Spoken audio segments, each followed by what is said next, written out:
Hey guys, let's complete. The writers of Anglo-Saxon period can be seen more clearly as Aldham. كتاب فترة الأنجلو-ساكسون. Aldham written the praises of virginity in Orton Latin. كتب مدح العذراء باللغة اللاتينية.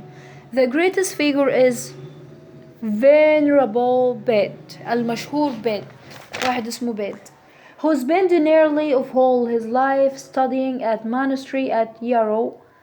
هو قضى حياته انه بيدرس في دير اسمه يارو.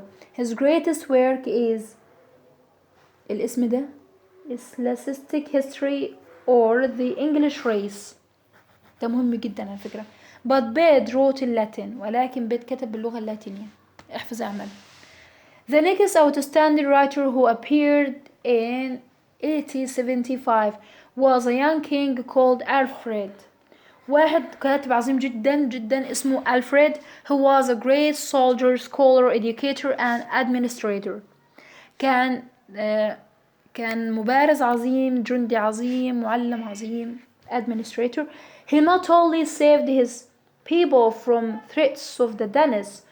هو لم ينقذ فقط شعبه من مخاطر اليونان, but he had a zest for knowledge and desire to spread it among his people. هو مش بس حمى شعبه من ناحية الخطر اليوناني الدنماركي, ولكنه كان عنده الشغف. He has a desire for knowledge and he desires to spread it among people. ولكن كان عنده شغف إن ينشر المعرفة بين الناس. Much of his work was translation. يعني جميع أعماله كانت مترجمة. He learned Latin in order to translate the works for enlightenment of his subjects. تعلم الترجمة أو ترجم أعماله من أجل التنوير لأعماله. من أجل تنوير subjects معناها إيه؟ رعاية. Okay. He translate bits history of the English race. ترجم حاجات أعمال بيد. Okay. And the history of the world by Orosius. وتاريخ العالم عن طريق أوريسيوس. This great king wrote an important historical work, namely the Anglo-Saxon Chronicle. يعني ألفريد ده بعد كل اللي عمله كتب حاجة اللي اسمها Anglo-Saxon Chronicle. This national history begins with the time of Alfred and ends with the death of King Stephen. يبقى ألفريد ده كان عايش أيام كينج ستيفن. أوكي. أيام كينج مين؟ ستيفن. والهيستوري في Anglo-Saxon Chronicle بيبدأ من أيام ستيفن وبينتهي بعد وفاة ستيفن. أوكي.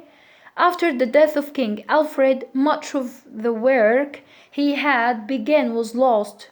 بعد ما مات يعني للأسف معظم أعماله ضاعت.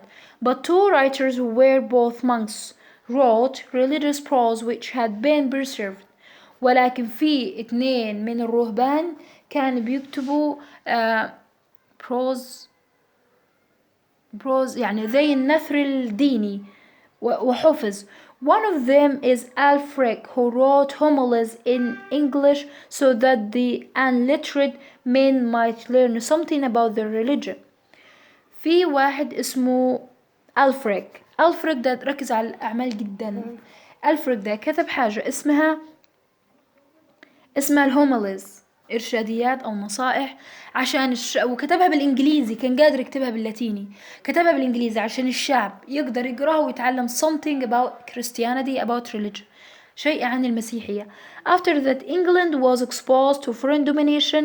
بعد ده إنجلترا كانت تحت سيطرة أخرى يعني.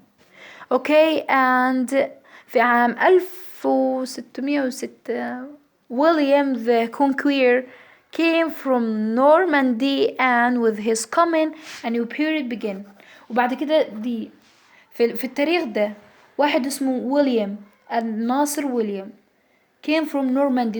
دي منطقة في فرنسا. And with his coming a new period began. وبمجيء ويليام فترة جديدة عدت. يعني بمجيء ويليام العصور دي انتهت وفترة جديدة. I hope you enjoy the video.